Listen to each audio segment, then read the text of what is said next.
Primeira carta de Paulo aos Coríntios, capítulo de número 11. Glória a Deus. Aleluia. Natália, venha ler comigo. Os homens leiam comigo os versículos ímpares, as mulheres com a Natália os versículos pares. Glória a Deus. Todos compenetrados na palavra, não deixe que nada distraia você do que o Senhor está falando conosco. Amém? Homens comigo.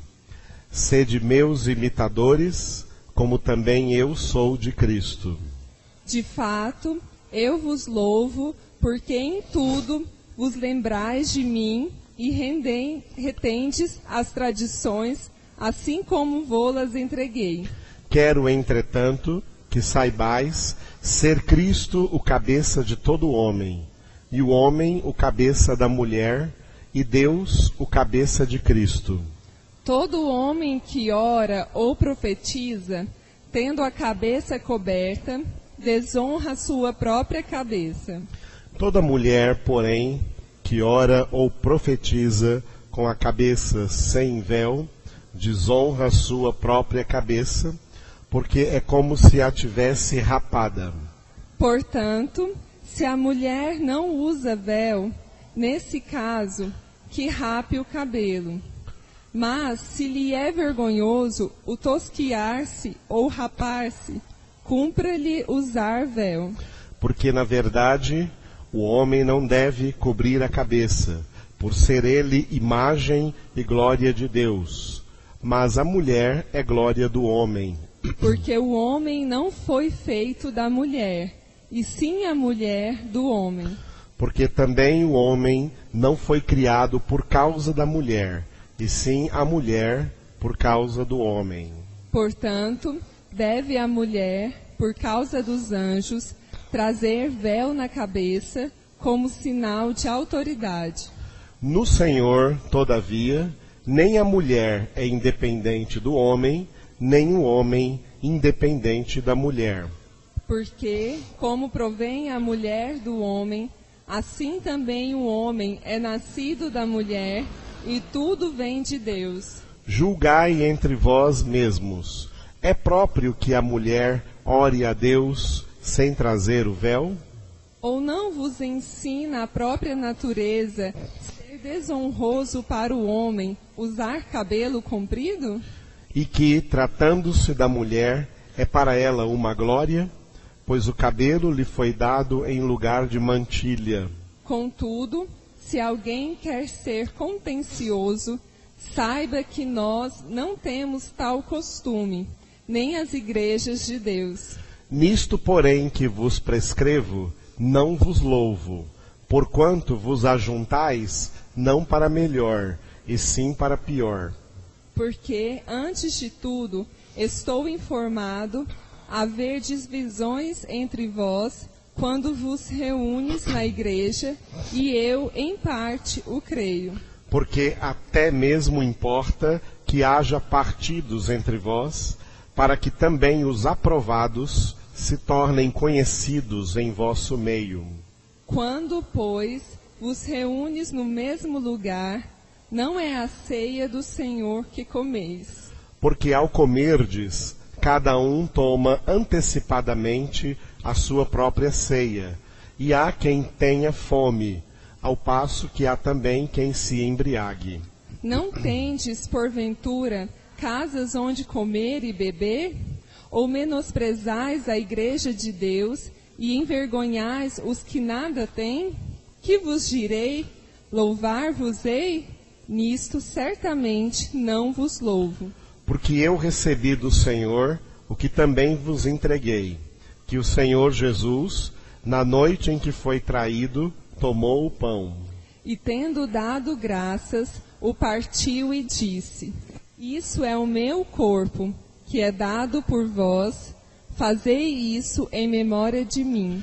Por semelhante modo, depois de haver ceado, tomou também o cálice, dizendo: Este cálice é a nova aliança no meu sangue. Fazei isto todas as vezes que o beberdes, em memória de mim. Porque todas as vezes que comerdes este pão e beberdes o cálice, anunciais a morte do Senhor, até que ele venha. Por isso, aquele que comer o pão ou beber o cálice do Senhor indignamente, será réu do corpo e do sangue do Senhor. Examine-se, pois, o homem a si mesmo, e assim coma do pão e beba do cálice. Pois quem come e bebe sem discernir o corpo, come e bebe juízo para si. Eis a razão porque há entre vós muitos fracos e doentes, e não poucos que dormem. Porque se nos julgássemos a nós mesmos, não seríamos julgados. Mas quando julgados, somos disciplinados pelo Senhor, para não sermos condenados com o mundo. Assim, pois, irmãos meus, quando vos reunis para comer, esperai uns pelos outros. Se alguém tem fome, coma em casa, a fim de não vos reunirdes para juízo. Quanto às demais coisas, eu as ordenarei quando for ter convosco. Aleluia. Vamos ficar de pé agora e vamos orar uns pelos outros, amém? Ore por quem está aí próximo a você, ninguém fique sozinho. Glória a Deus. Natália, ora conosco. Amado Deus e Pai, eu quero te glorificar nessa Aleluia, noite, Pai. porque o Senhor nos deste teu Espírito louvamos, Santo, ó Deus. te deste o Espírito Santo como selo nas nossas vidas, um selo na nossa fronte, como está escrito na tua palavra, porque o Espírito Santo de Deus guia nossa mente para sermos, Pai, igualmente Cristo Jesus, para termos a mente de Cristo e um só pensamento e um só sentimento. Por isso, Senhor, nessa noite, que os nossos irmãos estejam em união, orando um pelos outros, intercedendo um pelos outros, porque temos o mesmo pensamento pelo Espírito Santo de Deus que nos foi outorgado, Pai. Aleluia, E que possamos, Senhor, ser cada dia mais Glória a testemunhas dessa palavra viva e eficaz. Louvado Testemunhas, seja Pai, o teu nome, para glorificar ao Teu nome, porque o Teu Evangelho, Aleluia. Senhor, é anunciado para que sejamos testemunhas todas as nações. Poderoso Guarda, Senhor, a Deus. cada irmão nessa noite. Senhor, cada um nas Aleluia. suas necessidades, que a Tua palavra possa estar louvamos. disciplinando aqueles que precisam ser disciplinados, que a Tua palavra, Senhor, possa estar consolando aqueles que precisam ser consolados, Glória a que a Tua Deus. palavra possa estar alimentando, Senhor, aqueles que precisam, Senhor, e têm fome e sede da Tua Aleluia. palavra, Pai, que a Tua palavra esteja libertando aqueles que estão, Paizinho, Senhor, escravos do celestial. pecado, Pai. Tira, Senhor, toda Glória a sujeira, Deus. tira toda imundícia deste mundo.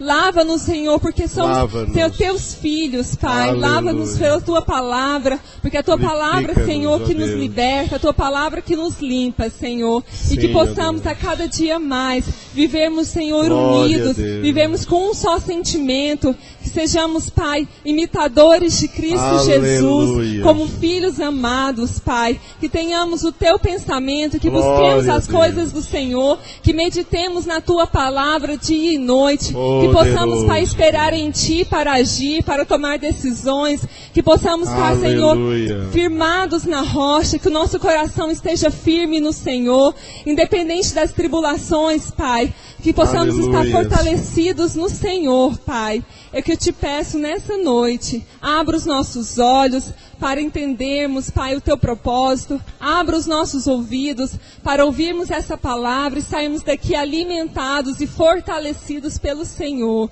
Em nome de Jesus, amém. Amém. Obrigado, Jesus. Glória a Deus. Obrigado, Natália. Poder estar assentados na presença do Senhor Jesus. Aleluia. Glória a Deus. Chegamos no capítulo 11, né? Antes de a gente prosseguir, quero saudar a Gersilene, que está aqui hoje, né? Gessilene é minha chefe lá no seminário. Gessilene, a irmã dela, Gersilene, e a Hilária. Oi, Hilária, tudo bem? Sejam bem-vindas em nome de Jesus. Amém? Também a mãe da Fernanda, o irmão e a cunhada. E o sobrinho está aí dormindo? Está aí dormindo? Glória a Deus. Sejam bem-vindos em nome do Senhor Jesus. Glória a Deus. Nós estamos analisando em cada reunião toda essa carta de Paulo aos Coríntios, primeira epístola de Paulo aos Coríntios, que tem 16 capítulos. O título que eu dou para essa carta é Espirituais Não Carnais. Paulo escreveu aos crentes da igreja de Corinto, lá na Grécia Antiga, no sul da Grécia, uma cidade portuária, onde Paulo esteve pregando ali a palavra de Deus nas suas viagens missionárias, e agora está escrevendo, ele escreve 2 cartas para a igreja do Senhor daquela cidade de Corinto. Essa primeira carta ele escreve exortando os crentes a serem homens espirituais e não carnais. Paulo detectou, e principalmente começando na cidade de Corinto, mas também em outras cidades, em outros lugares, uma coisa que seria uma realidade em todos os séculos de existência da igreja cristã, inclusive hoje. Tá? Infelizmente, as igrejas, o cristianismo na face da terra, não importa o lugar onde o cristianismo se proliferou, não formou um povo único, formou 2 povos. Tem 2 tipos de crentes mesclados em todas as igrejas, inclusive aqui nessa noite. Tem crentes que são pessoas verdadeiramente espirituais, mas infelizmente também tem crentes que não são pessoas espirituais, não se desenvolvem espiritualmente, e Paulo chama eles nessa epístola de crentes carnais. Ele escreve exortando aos coríntios a serem espirituais, não carnais. Sabem por quê, amados? Porque crentes carnais não vão para o céu. É isso. Crentes carnais vão ter o mesmo destino dos ímpios. Vão dizer a vida inteira que foram crentes, que foram cristãos, que criam em Jesus Cristo, mas apesar disso vão para o inferno, porque no céu não entra homens carnais. No céu só entra homens e mulheres espirituais. Por isso Paulo escreve para os coríntios, olha, sejam espirituais, não carnais. Esta epístola, ela tem uma introdução, um desenvolvimento e uma conclusão. Nós já pregamos acerca da introdução, que é chamados à santidade. E o problema é que os homens espirituais buscam a santidade, mas os crentes carnais nem se preocupam com buscar santidade nas suas vidas. E é por isso que não vão para o céu, porque sem santificação ninguém verá o Senhor. Essa epístola se desenvolve, o desenvolvimento dela, do capítulo 1, versículo 10, até o capítulo 15 completo, onde eu dei o título de admoestações. O que é uma admoestação? Admoestação é uma severa correção. Admoestar é corrigir severamente. Portanto, a primeira carta de Paulo aos Coríntios é uma carta corretiva. É uma carta que ele escreve para corrigir os erros que estavam se proliferando naquela igreja, porque eles estavam se comportando como crentes carnais e não como homens espirituais. Então essa carta é uma carta de admoestações e termina depois no capítulo 16 com uma conclusão, recomendações finais, que nós vamos ver quando chegarmos lá. O desenvolvimento tem outro desenvolvimento e outra conclusão. O desenvolvimento do desenvolvimento vai até o capítulo 14, que eu dei o título Corrigindo Desordens. Nesse pedaço todinho maior da epístola, do capítulo 1, versículo 10, até o capítulo 14, versículo 40, Paulo está corrigindo desordens que surgiram naquela igreja por causa da carnalidade dos crentes. E no final daquele desenvolvimento tem uma conclusão no capítulo 15, onde Paulo vai falar sobre a ressurreição. Lembrando que todos os seres humanos que um dia foram chamados a viver nessa terra, que foram gerados, concebidos, gerados, nascidos, não importa que idade morreram, não importa quem foi, onde nasceu, onde morreu, toda a humanidade vai ressuscitar, porque o homem foi criado para não ter fim de existência. O homem tem começo de existência, mas não tem fim de existência. A morte física não é o fim da existência humana.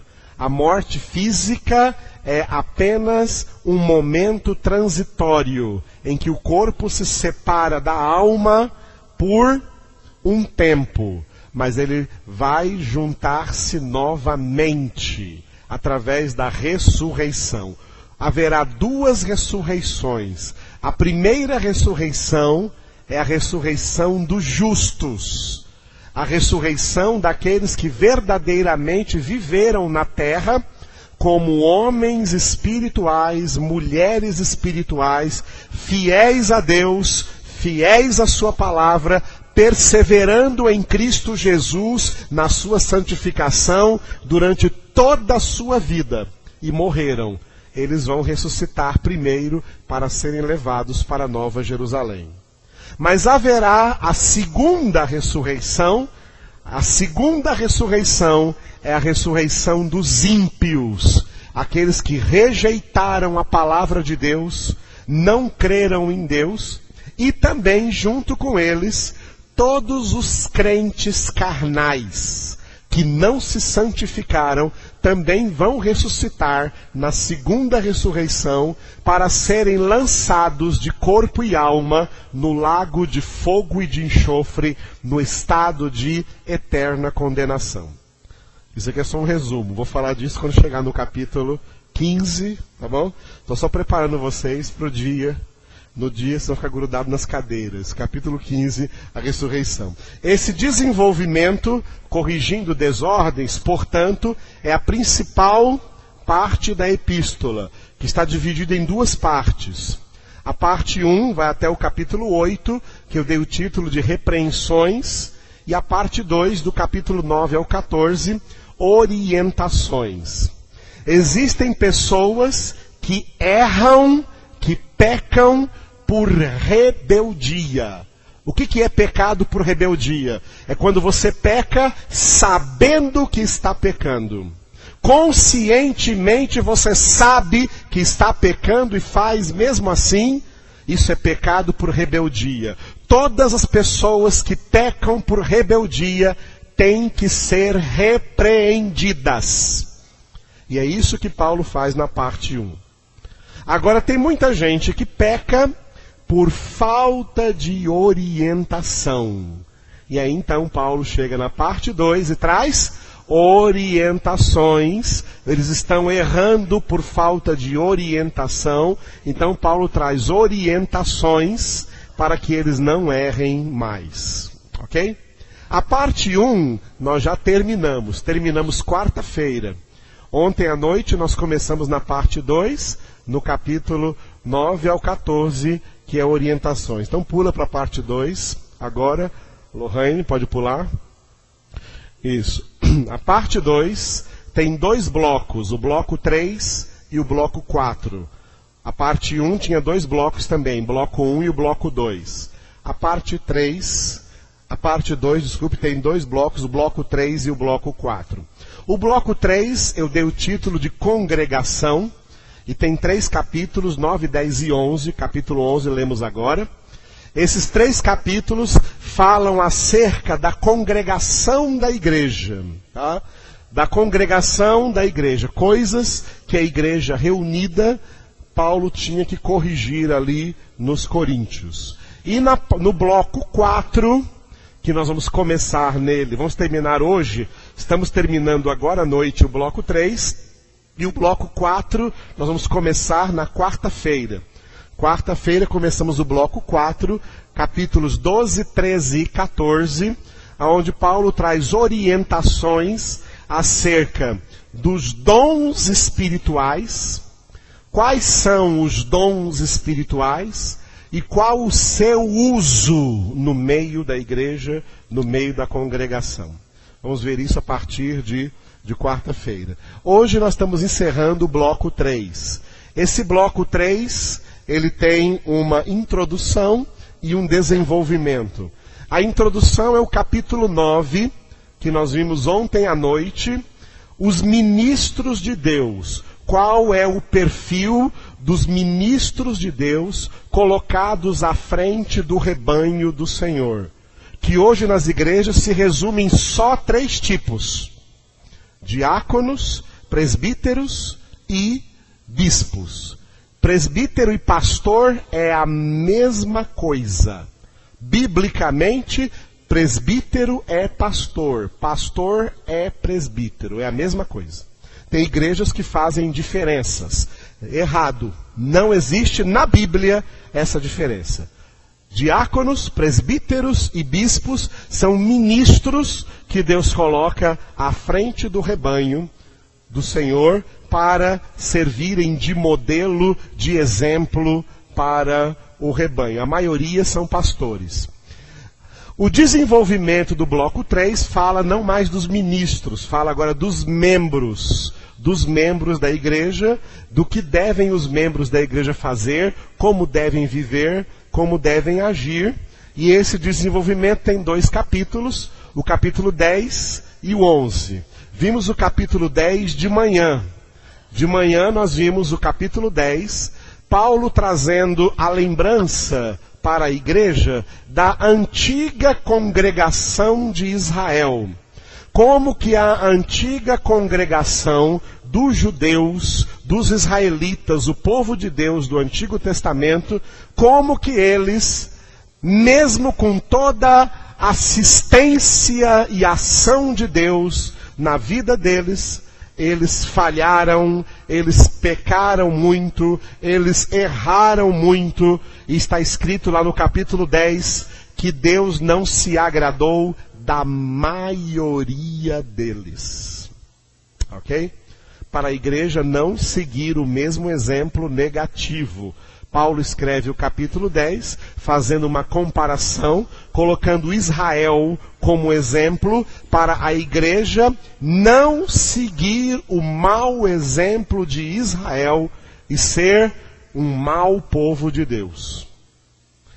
No capítulo 11, Paulo vai trazer algumas orientações acerca de 2 coisas muito interessantes, e uma delas bem curiosa, que é o uso do véu aí pelas mulheres, que nós acabamos de ler aqui no capítulo 11, e também algumas orientações acerca do que hoje em dia a maioria das igrejas, inclusive nós, aqui nessa congregação, celebramos uma vez ao mês, que é a celebração da Santa Ceia. Antigamente não era assim.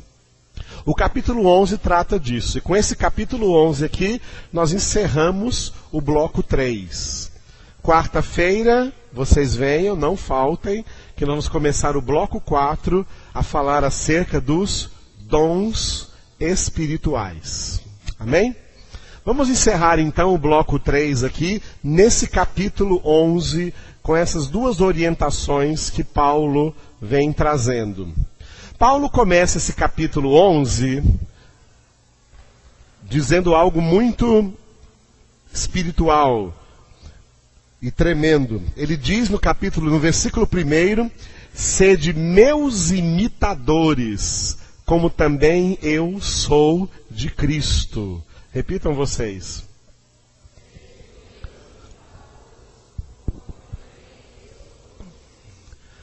Só um verdadeiro ministro do Evangelho pode dizer isso. Ou só um verdadeiro cristão, não só ministro, um verdadeiro cristão pode dizer isso. Sede meus imitadores, como também eu sou de Cristo.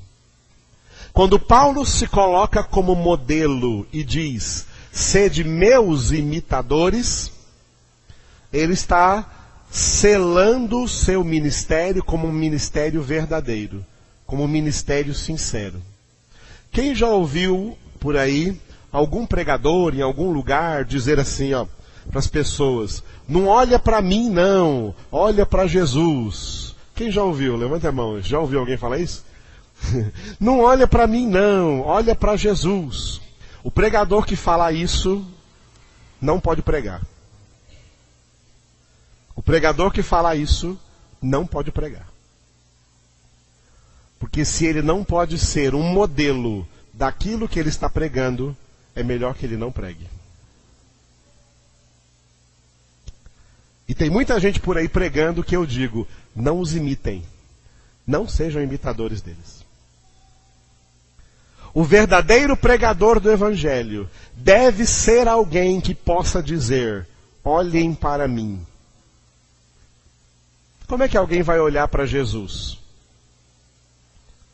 Jesus, visível, na sua visibilidade humana, não está aqui. Na sua visibilidade humana, na sua natureza humana, Jesus está lá na Nova Jerusalém, assentado à destra do Pai, intercedendo por nós. Jesus está aqui na sua invisibilidade divina. A natureza divina de Jesus é invisível. Como alguém vai olhar para o invisível? Não vai ver nada. Como que alguém vai olhar para Jesus? A única maneira de alguém olhar para Jesus é olhar para aqueles em quem Jesus verdadeiramente vive neles. As pessoas que precisam ser evangelizadas têm que olhar para alguém. Tem que ter alguém para quem elas possam olhar e ver nessas pessoas o modelo, o exemplo de Cristo Jesus encarnado na vida delas. É por isso que Paulo está dizendo, sede meus imitadores, como também eu sou de Cristo. Paulo não está dizendo isso aqui para passar a mensagem de que ele está falando que ele já é perfeito. Sejam meus imitadores porque eu sou perfeito. Não. Paulo confessa que ele não é perfeito. Abra em Filipenses capítulo 3, para você ver Paulo confessando que ele não é perfeito. Filipenses capítulo 3.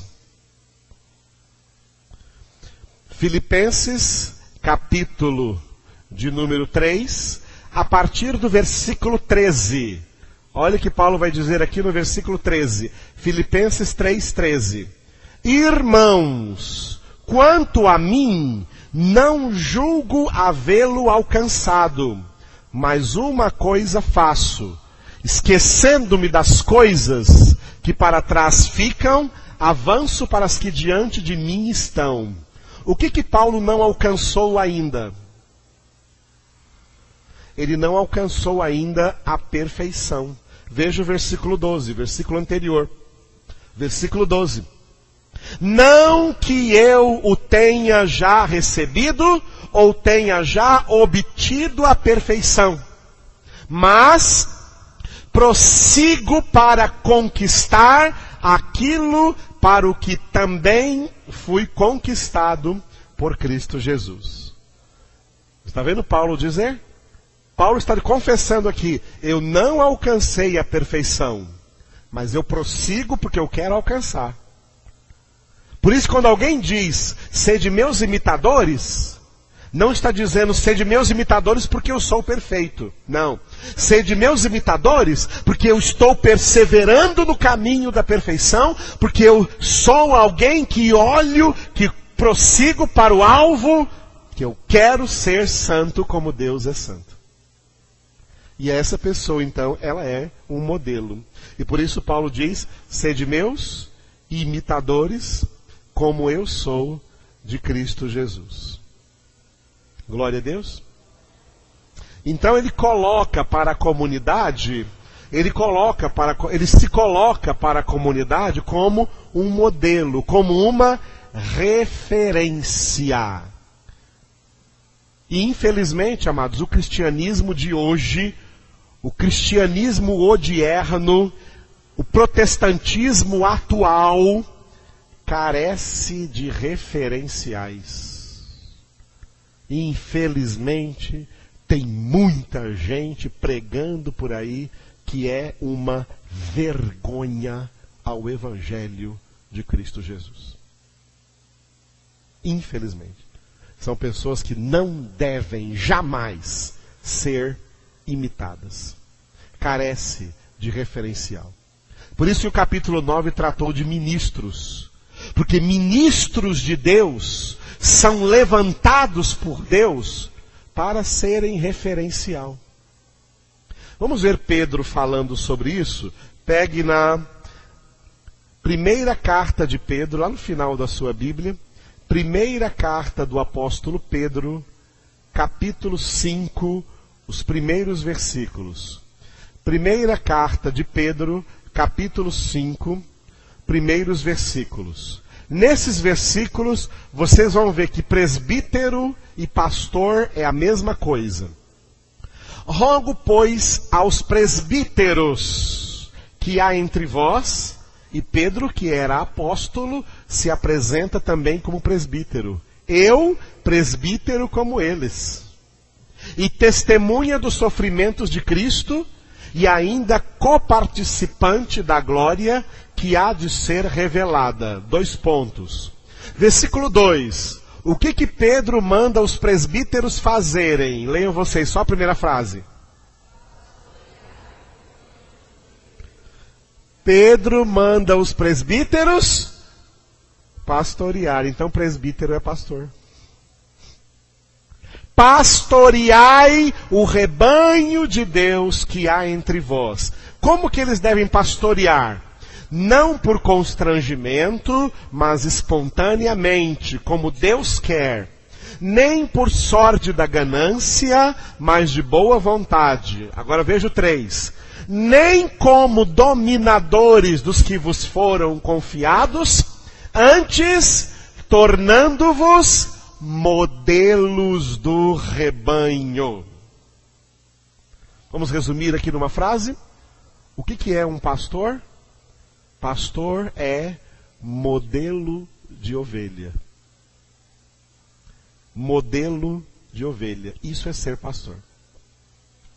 Pastor é alguém a quem Deus confiou. Por isso que fala aqui, o rebanho que vos foi confiado. Não como dominadores dos que vos foram confiados. Foram confiados. As ovelhas de Deus, o rebanho de Deus, são pessoas que Deus confia aos cuidados de um ministro, que é um pastor, e esse pastor deve dizer para o rebanho: irmãos, vocês são ovelhas de Jesus. Amém? Amém? Vocês são ovelhas de Jesus? Quem é ovelha, diga glória a Deus. Quem é bode, diga aleluia. Vocês são ovelhas do rebanho de Jesus. O pastor é alguém que fala assim, ó: eu estou aqui, eu fui colocado por Deus aqui para mostrar para vocês como que uma ovelha deve viver. Sabe como uma ovelha deve viver? Olhem para mim e me imitem. É isso que é ser pastor.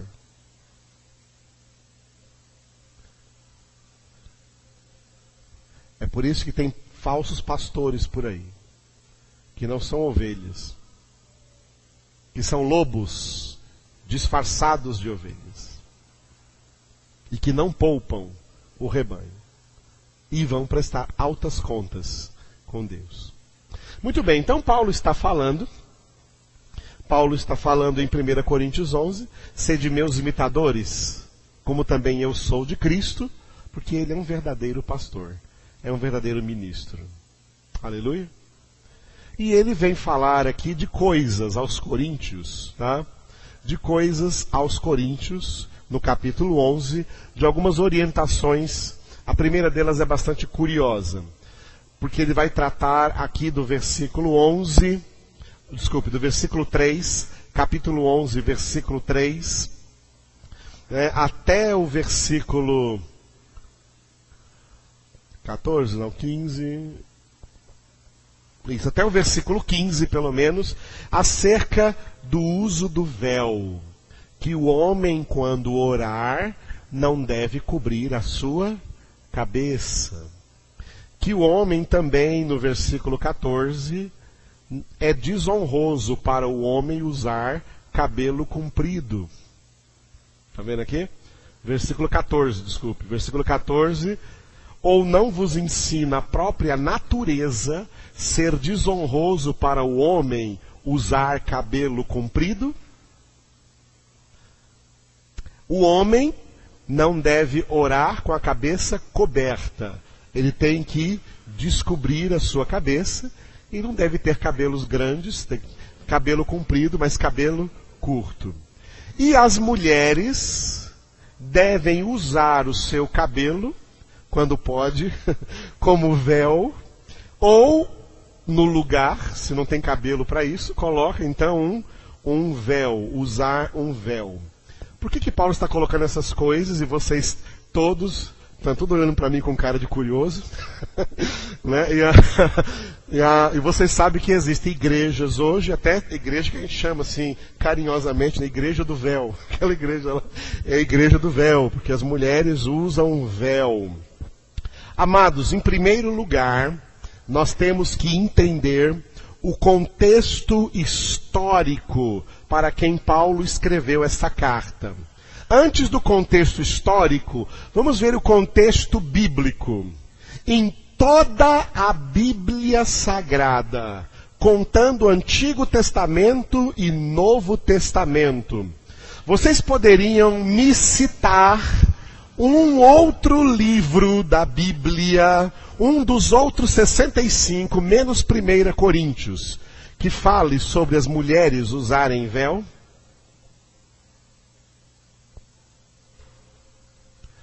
Vocês podem me citar? Alguém pode? Pastor, alguém pode? Levante a mão aí, por favor, me cite aí. Alguém pode citar? Não pode porque não existe.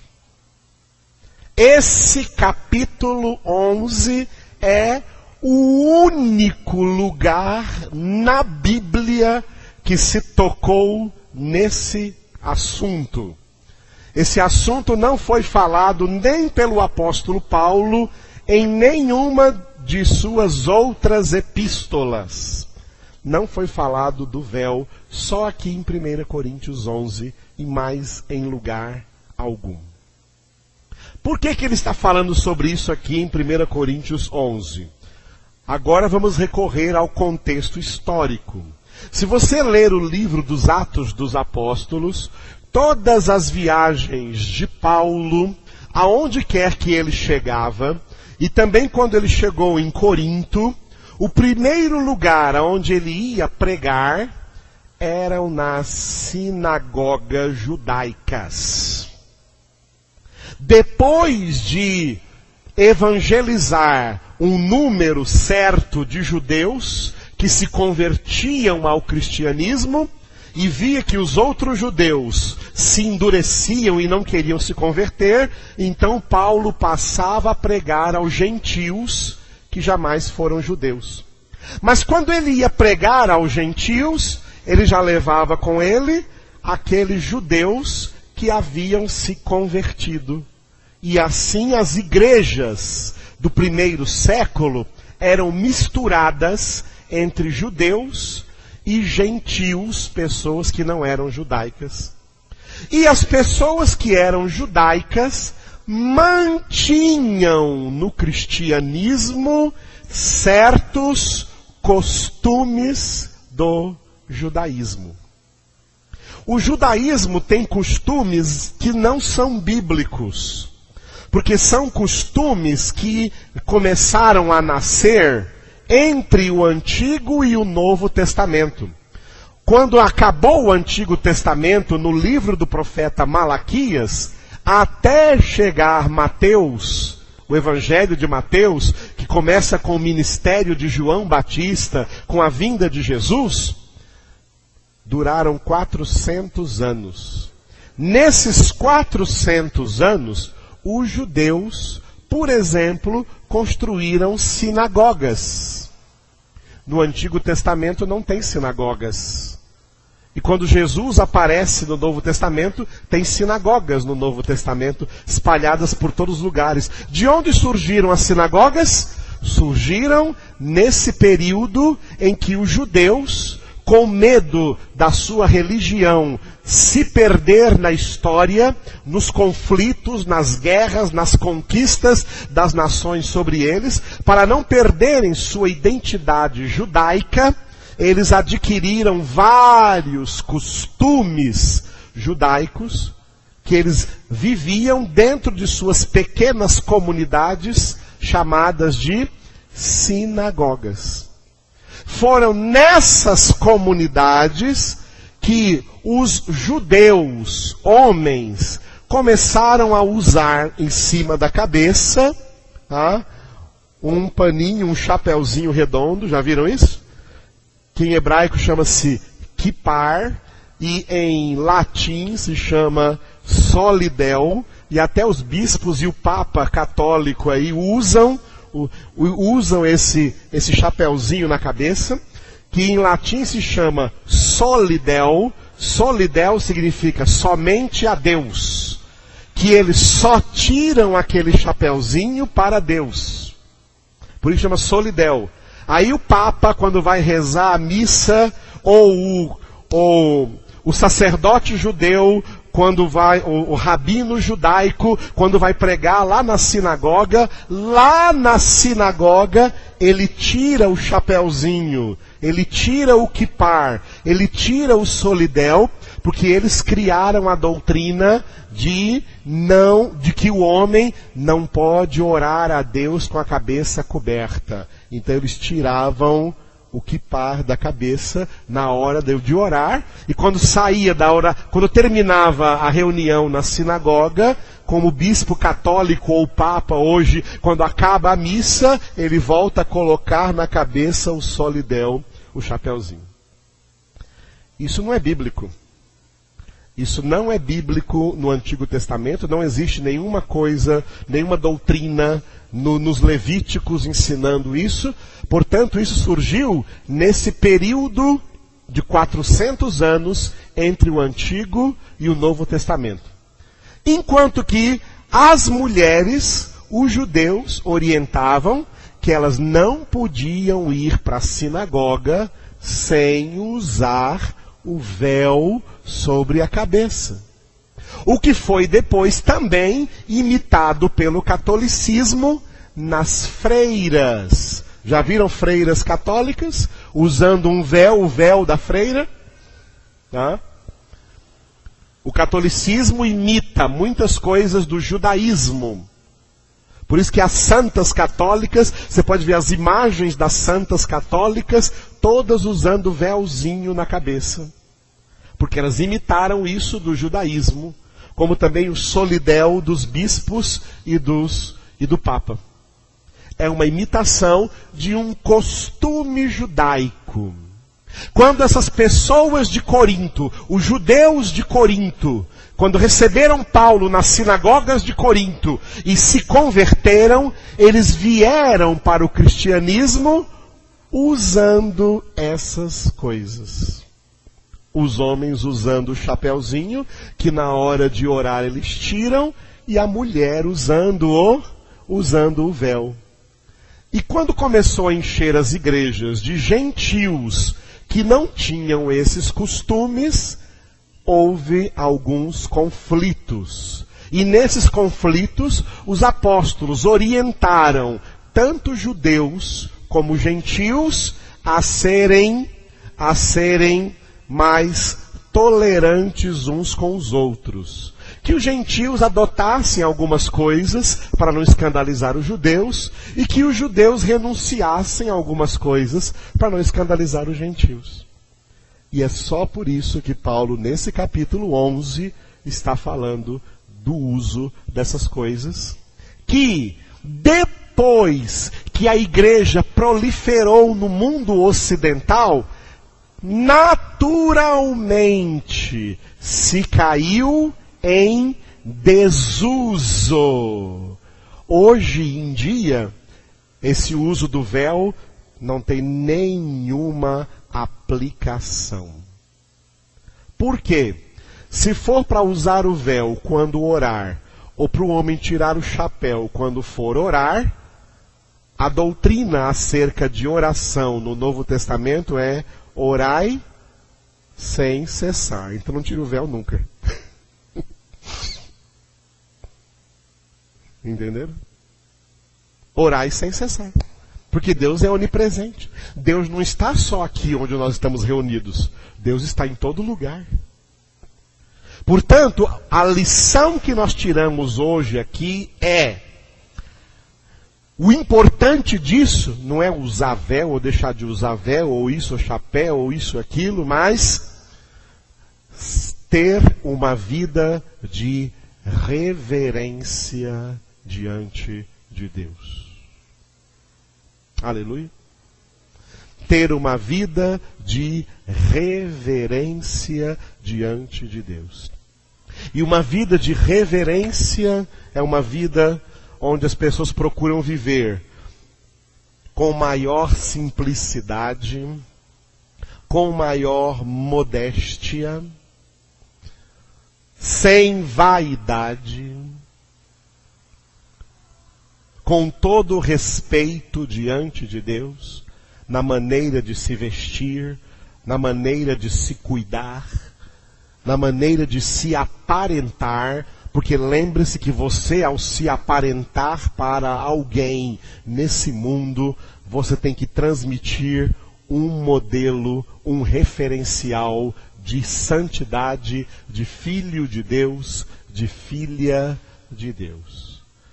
Então, cuidado com os trajes, cuidado com os usos, cuidado com a maneira como você se apresenta, porque você é testemunha de Cristo Jesus. E uma testemunha de Cristo Jesus não pode se apresentar de maneira indecente, de maneira inconveniente, mas de maneira que a luz de Cristo possa brilhar no seu comportamento. Glória a Deus. Vou dar outro exemplo em cima disso aqui.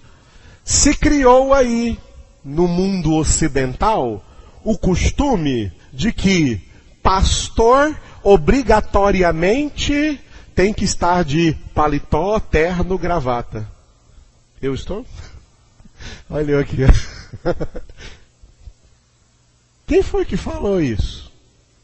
Quem disse que pastor obrigatoriamente tem que usar terno, gravata, paletó, tem que estar todo... Hã? Uma vez encontrei uma senhora aí no centro da cidade, ela falou assim, pastor Edivaldo, né?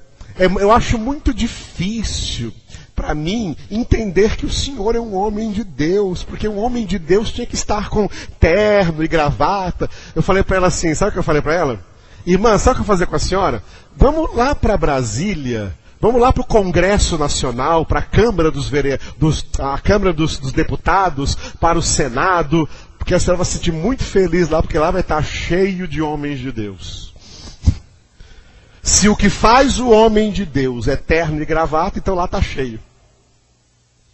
Ah não, não é isso, né? É mais o quê? Moro num país tropical. Moro num país tropical. Eu tenho dó dessa pastorada que domingo à noite, às vezes no maior calor do verão, tem que sair por aí todo engravatado. Coitado, eu conheço pastorzinhos por aí, humildes, que eles não têm dinheiro para comprar roupa para a família, mas tem que ter um terno e uma gravata, porque é pastor. Que isso? Isso não existe. Isso é incoerência com a realidade. Nós somos seres humanos e vivemos dentro de uma comunidade de pessoas perante as quais nós temos que dar testemunho de Cristo, não de opulência ou de vaidade, mas com toda a naturalidade e humanidade possível. É isso que o Senhor quer ver conosco. Jesus era mestre, mas ele não andava igual os mestres de Israel, com aquela barbinha aqui assim do lado, aquele cabelo assim, não, aqueles chapéus e assim por diante. Não, ele andava como o mestre de Nazaré. E todo mundo, os judeus falavam, não tem esse letras. Por que ele age dessa maneira? Porque os discípulos vão atrás dele, ele nem se parece com um mestre, mas os discípulos chamavam de mestre, porque ele era o mestre de Deus, no meio dos homens. Amados, tem muita coisa que precisa ser quebrada, muitos paradigmas, muitas ideias erradas. As pessoas dão importância ao que não precisava dar importância e deixam de dar importância ao que realmente era necessário dar importância. Há uma escala de valores toda equivocada, toda trocada, toda errada. É por isso que as igrejas estão cheias de crentes carnais. Engravatados, mas carnais. Tá? Infelizmente tem igreja que parece desfile de moda. Olha o terno dele, olha o vestido dela, olha o cabelo dela. Ah, garanto que ela foi naquele salão. Entenderam, amados? Igrejas elitizadas. Isso é podre. Nem Jesus está lá mais, porque isso é Laodiceia. Igreja que diz somos ricos e abastados, não tenho necessidade de nada. E Jesus disse, não sabes que és miserável, desgraçado, pobre, cego e nu. Perderam o foco, perderam o evangelho, porque há muito tempo perderam a reverência e o respeito a Deus e a sua palavra. Aleluia. E Paulo termina a epístola sobre o véu, todo mundo entendeu? Agora, no final do capítulo, ele fala da ceia. A igreja primitiva do primeiro século não fazia ceia como nós fazemos, uma vez por mês. A igreja fazia ceia em todas as reuniões. Todos os dias tinha ceia. Só que a ceia deles eram chamadas também de ágape, que significa amor, aonde as pessoas traziam muitas iguarias, muito alimento, muita bebida. E eles comiam juntos, porque eles vinham de lugares distantes. O culto não era essa mixaria de 2 horas que nós temos hoje. O culto durava muito mais tempo, era muito mais palavra, muito mais tempo para se pregar a palavra. E as pessoas, antes de voltarem para casa, então elas terminavam o culto celebrando a ceia, e nessa celebração da ceia, partiam o pão e davam também o vinho, mas tinha comida com fartura em abundância para todos comerem. E Paulo escreveu dizendo que estava havendo problemas por causa disso.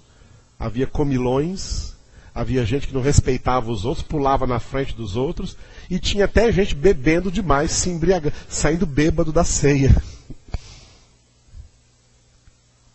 No decorrer dos séculos, eu creio que da reforma protestante para cá, a maneira como colocou a ceia foi muito sábia.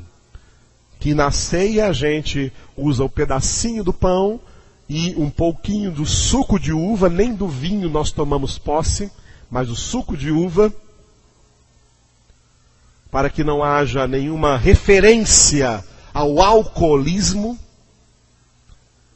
Por quê?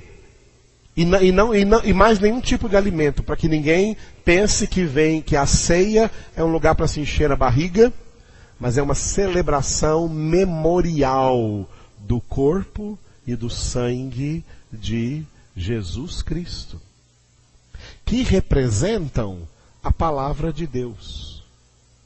A ceia hoje é uma vez por mês, porque não é a ceia, aquela ceia celebrativa que nos alimenta. O que nos alimenta todo dia é a palavra de Deus. Vocês estão ceando agora.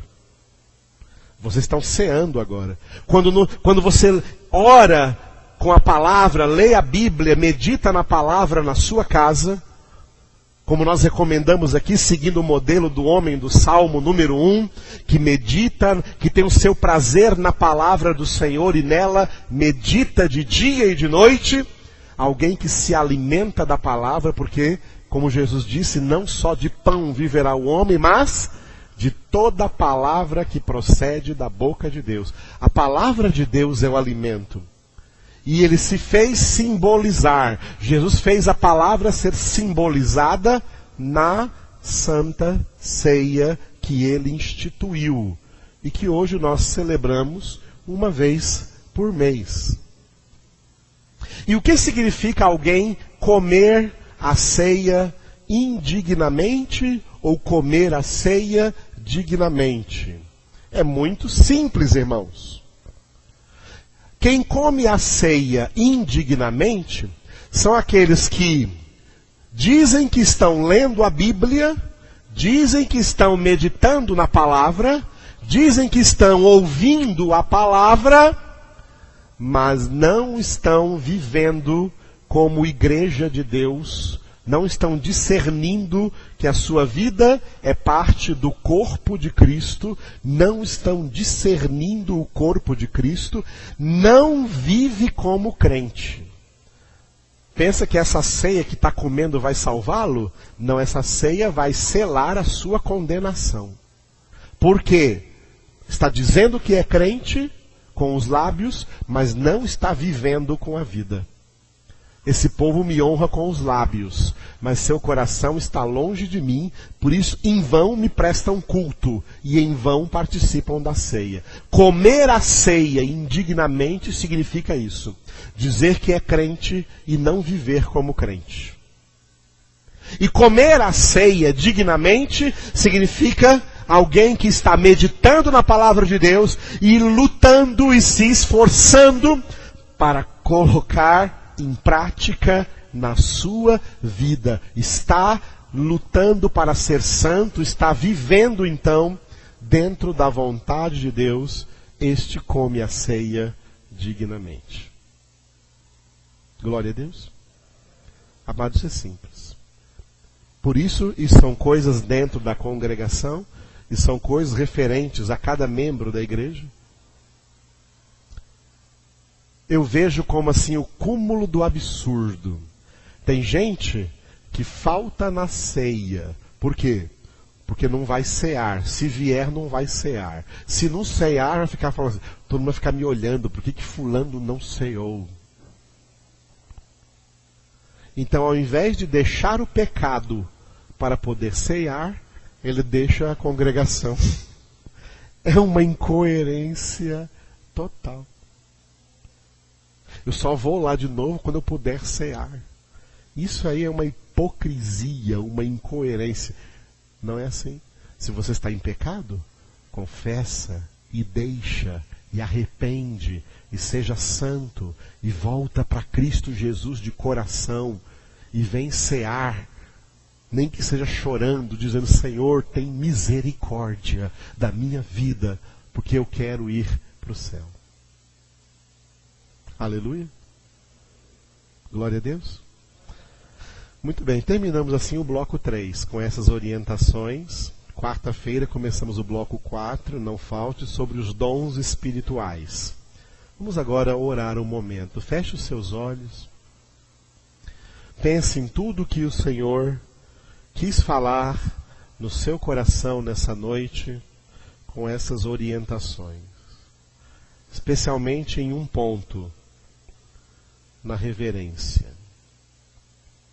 Nosso Deus é digno de toda reverência, de todo o esforço de nossa parte por sermos reverentes, por sermos obedientes, por respeitarmos a onipresença de Deus em todo lugar, não só aqui quando estamos reunidos, mas também quando estamos em nossa casa, quando estamos trabalhando, quando estamos estudando, quando estamos em qualquer lugar, o Senhor está ali conosco.